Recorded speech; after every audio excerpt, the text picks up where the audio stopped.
So now, ladies and gentlemen, the Fight Guys here. We're going to be talking about the big news and the big weekend that was in Dallas, or Arlington, which is where the stadium is located, even though we call it Dallas. Canelo versus Liam Smith. Before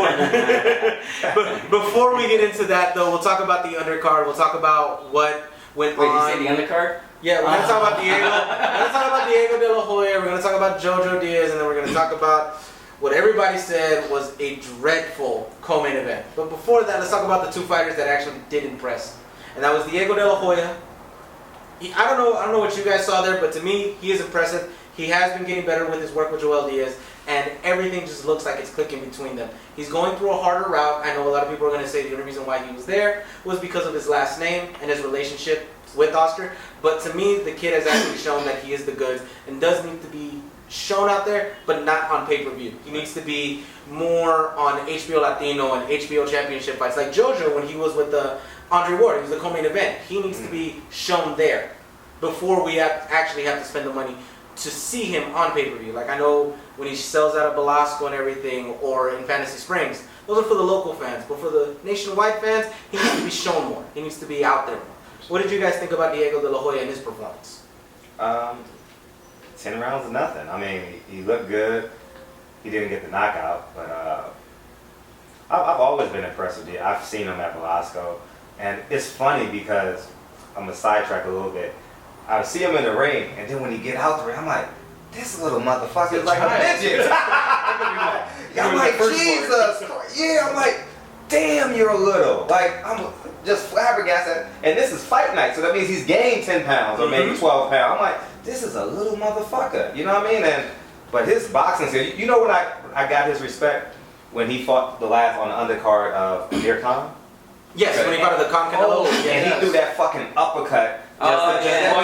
He's like, what? He's like, yeah, you know what I mean? Like, walk away. Yeah, walk away. That was like, I'm a fan. Rocco, right? Yeah, Rocco, the kid that was eating ice cream. Yeah. And that pissed him off. Yeah. That was a clean knockout. But very impressed with him. Very impressed with Diego De La Hoya. And it's about relationships. Maximize your relationship. If his last name is De La Hoya, say you're his son. Who cares? I mean, say you're his illegitimate child. I mean, it doesn't matter. You know what I mean? But maximize your opportunity. You know what I mean?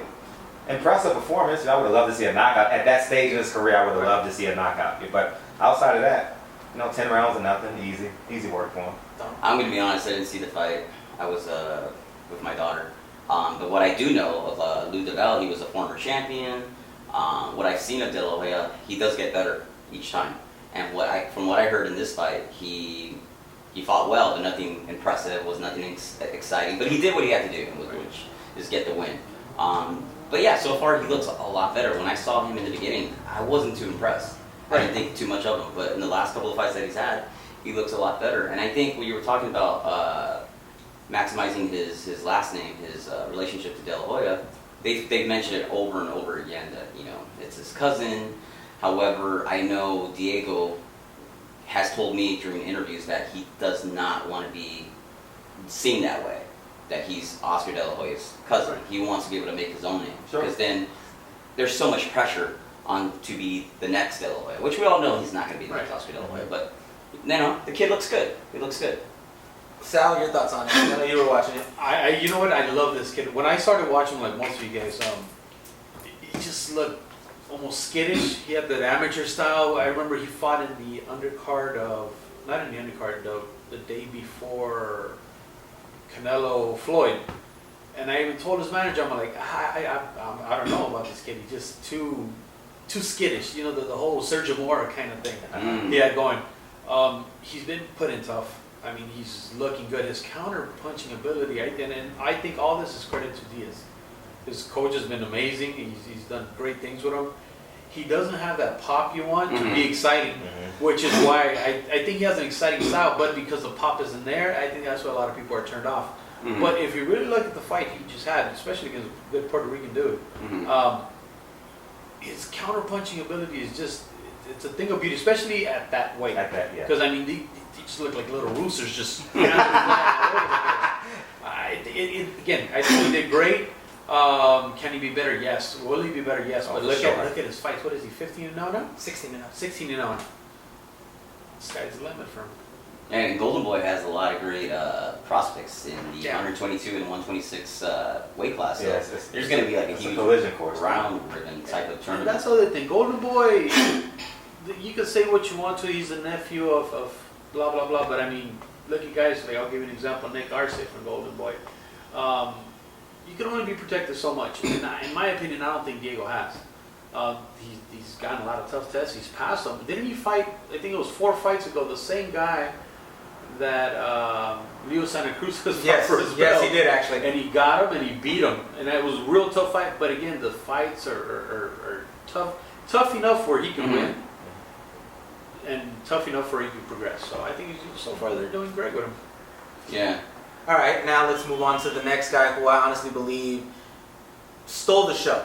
It was obviously Canelo's night and everything, but this guy impressed me the most that night, and that was Joseph Diaz. Joseph Diaz Jr., great fight.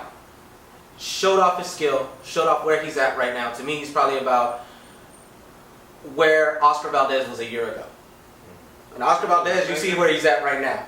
And that's where I think JoJo is at right now. Joseph is right there. He's literally on the cusp of just breaking through. Smart guy, good looking guy, very articulate when you interview him, knows what he's talking about, and honestly, he has that brain trust where Likeable guy. very likable. likable. His manager, everybody, he's just very accessible to all of us in the media. I know you've been at media events where he comes in and he says hello to everybody, shakes everybody's hand. How are you doing? How are you doing? Most of the people he actually knows by name. The guy knows what he's doing. He's marketing himself properly. Golden Boy's doing a good job with him, and fights like this, they're just showcasing who and what he is and what he's going to become. We know where he's going to go from here. What were your thoughts on the fight? And against me, he just stole the show to me. He was the show that night beyond Canelo. I think he was a show. He looked great. I think the stoppage was perfect. I think everything JoJo, again, we go back to sort of the De La Hoya thing is, the only thing that lacks a bit is power. Yeah. But again, that also comes a time that the fights are tough. He's not fighting any pushovers anymore. He's fighting guys that he should be fighting. He's beating guys that he should be fighting. So I think the fight was great. He did steal the show, but before you push this, there was one guy that actually stole the show. That was the 2 local kids. I don't know if you saw it. Tanahara and Franco? No, Yes. Joshua Franco had the knockout of the night. Yes, he did. I saw it. Yes, he did. I haven't seen it, but I heard about it. I think it was beautiful. And I think, and because he got clipped in the first round and looked a little shaky. I think his combination was 3-4 punch combinations. He looked great, so you guys got to look. No, yeah, the local kids did good there. Before we get your opinion on that, I did like that HBO and Golden Boy actually put the prelims on their YouTube channels. Oh, YouTube. Meaning that anybody could access them. Anybody can. So if you were just looking for anything on boxing and you would have looked up Golden Boy or HBO, those prelims were right there. And I actually like that. You know, that was cool. I know Top Rank does it on Top Rank TV and everything. I know when they have local shows, Ring does it on Ring TV. Ring TV Live. Yeah, Ring TV Live. So I just like the fact that went down and, you know, like you said, they showcased a lot of weight. Tanahara looked good. Joshua Franco looked good. All of the people that showcased and everything on that undercard looked good. But let me get your opinion, Fred, on Joseph Diaz and the fight that was that night. I like the kid. I just wish he was more offensive minded. You know, I think his knockouts are going to come by accumulation. Yes. And I think that if he would, his traps are beautiful. I mean, he was like people say he was on the ropes. Nah, he was. I think he wanted to turn them, but I think he didn't want to commit. You know, because he was up to him, because he was against the ropes and he's left-handed, so he can easily pivot and knock that motherfucker into the moon. Right? You see what I'm saying? But he didn't let his hands go as much as I would have liked to see his hands go. But I was looking at him like, this motherfucker's talented. I mean, like super duper talented, Sal. And I don't know where he goes from here, because now you're talking about, what is he, 130, 126? 126. Yeah, that's on 126, because that's what we were talking about during the fight. I was like, whoo. 126 is like, no matter if you turn left, if you turn east, west, north, or south at 126, you are fighting. I mean, you're in a fight. Well, look, Diego's there. You have Julian Ramirez there, Cameron. You have Abraham Lopez who could get there. Yo, and that's just in Golden Boy. That's just in Golden Boy. Then you have, like we talked last time, we have Mars at 126, Cuellar, Santa Cruz, Frampton, Quigg, Gary Russell, Lomachenko. Oh no, Lomachenko's at 130. Oscar Valdez. You have a group a nice group of young, talented fighters at 126. A good fight with him would be Abner Mares. Yes. Oh, that'd be That In LA, gorgeous. as a main event at StubHub. Wow, in, that's a good one. in March. Like, I think you can sell it out in March. You know what I mean? You can roll into like, I think April was like Mexican Heritage Weekend or something like that. Play off And of he that. can break out roll to be a big star if he If you beats beat Abner that Mares. two local kids, that's just I will be there front and center, and I think JoJo Diaz beats him. Yeah. Like I said, to me, I honestly believe JoJo is right where Valdez was a year ago. Mhm. He's just on that cusp. Your thoughts on the fight? I mean, the kid's good, man. He's got a lot of talent. He looks sharp. Like you said, he doesn't have that concussed power, that knockout power, but he's a sharpshooter. So, like Sal said, he's gonna get those stoppages, or did you say he was gonna get accumulation of accumulation of punches? He's gonna get those late round knockouts, late round stoppages. Now the kid is very talented, man. I mean, that southpaw stance, the traps that you're talking about, very good at countering. He's got a bright future, but the fight that I want to see, hopefully in the next year or two, is going to be Valdez versus Diaz. And they fought in the amateurs, and the funny thing is about that. Golden Boy will do that. You think so? I think he would do that. They're good friends. Yeah. They're good friends, and they talk so well about each other. But that's a fight that, man, Make the best fights. They do make the best. Diaz has the counter punching ability. He's got the talent. He's got that. He's so skillful, but then Valdez is such a power puncher. Every time I watch both of them, I fall in love with both of them. Yeah. Like, it's like, damn, you're the best. Oh, you're the best. Valdez has gotten better. Uh-huh. And so has Diaz. It's a fight that I honestly can't. It's 50-50. And I know Joseph really well, so of course, I'm going to side with Joseph slightly, but it's a 50-50 fight, man. It's a fight that I would love to see. No, it would just be a beautiful fight. The styles of both of them complement one another because Oscar is obviously the more offensive one, while JoJo is more counterish. But yet he lets his hands go here and there. So it's an obvious style clash, but those are the type of style clashes that make for the most beautiful If Oscar fights makes we've ever that seen. fight, kudos to him if he makes it. As opposed to going to chase out somebody from a top rank or PBC. Yeah. But if you make that fight. But I think that's a great idea with him and Maris. Hopefully that's a something good that could fight. happen. But that's PBC, Yeah, because I don't know. But Valdez, Diaz in the next year or two, damn, we got to fight. All right, now It'll let's probably be at 130. It'll probably be at 130. Yeah. Oh, yeah, it'll be it'll be at 130 more than likely. Yeah, maybe. Now let's talk about the middleweight fight that just pretty much That's when I take a nap.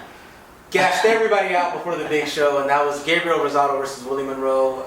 Last week, us three, we talked about it. You two picked Willie Monroe. I picked Rosado going on the lim and everything like that. Just thinking that it'd be more of a fight. You're an expert. No, exactly. I just thought it was going to be more of a fight. I thought it was going to be more than what we saw. We saw Willie just trying to set traps for Rosado, and at points, just the fight being so dull because none of them would throw. At some points, I honestly thought Triple G took a lot out of Willie, and Willie didn't want to commit to a lot of things. And it was just one of those fights. It was just one of those fights that make you lose whatever adrenaline you just had or whatever rush you just had from the fight before you get to the main event. And it's one of those things where it's just Golden Boy took a gamble. They put on Rosado and they put on Willie as the co, and I don't think they expected this fight that we just got. Sal, your thoughts on that fight? Here's the thing with this fight. I mean, I hate to play the conspiracy thing, but I almost feel like Golden Boy did this on purpose. Got their big sponsor. They got that. This was a perfect beer line fight. As soon as you saw 2 rounds that you don't want to see, you go get your beer and wait for the main event. The thing was horrible. I mean, Rosado was almost pushing his punches. He couldn't catch this kid. Again, I honestly don't know why Golden. I mean, not to be a jerk or anything, but I don't know why Golden Boy still keeps him around.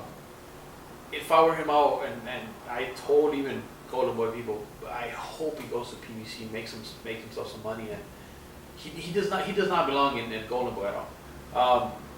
There's nothing for him. They've tried to push the Canelo fight on him. It's not going to happen.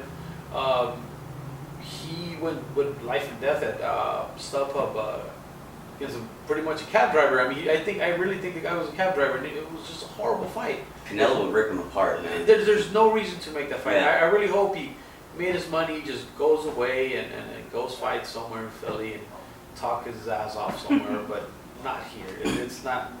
It was just a horrible fight. You know, Rosado, man, I feel like so many fights ago he should have been done.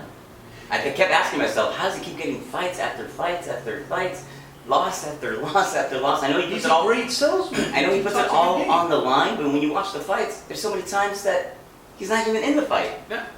He's just getting tore up. He's getting torn apart, but he's not even in the fight. He's a tough guy, but he's not making it exciting enough for me to say, like, damn, but he puts up a good fight like Arturo Gatti. He's just there punching back. No, he I doesn't think even people land. confuse blood with guts. He's a guy that Thank you. gets cut a lot. He gets cut a lot, but he's not. And again, it looks great and all, but there's nothing really there from Rosado. At least not at that level. Yeah, at least he can lose with like some dignity and say, hey man, I actually like really put up a fight and I was close to winning until I got stopped. No. Maybe a fight with the fake Canelo would be great, but not American Canelo. Larry Yeah, Traber. Push that one. Your thoughts? Trevor might cut him up. Oh, we might. I saw it that you were like in a pro Pro Canelo. Canelo house man. and everything. Oh, But yeah. Mexican flag, That's my Corona, Tecate, English is a second language, that type of environment. Like, for real. Like, Were you at South Place? yeah. It was a man. Yeah, man, it was a blast. You know, a friend was throwing a party, and I was in their region in IE, and I'm hype off of JoJo Diaz, like for real. And I get to this fight, Such a downer. such a downer, Sal, and I'm looking at Gabe Rosado. I'm like, how the hell? He's 23-10. How is he still getting fights? And two, how is boxing fans still pushing this kid? He's long overdue for retiring side of the Absolutely. thing. You know what I mean? Like, Yeah. I think that would be a good fit for him. I think, I don't know how he spends his money. I don't know how much money he makes, but now it's just time for him to take the biggest. If he has one more fight in him, take the biggest pay, whether it's on PBC, top rank, get knocked the fuck out, put on the suit and tie, go act and make some money, because he's like, it's not even fool's gold anymore. It's like, his well is dry. How much is Saunders kicking himself in the ass for that? For not taking Great point you said before we started.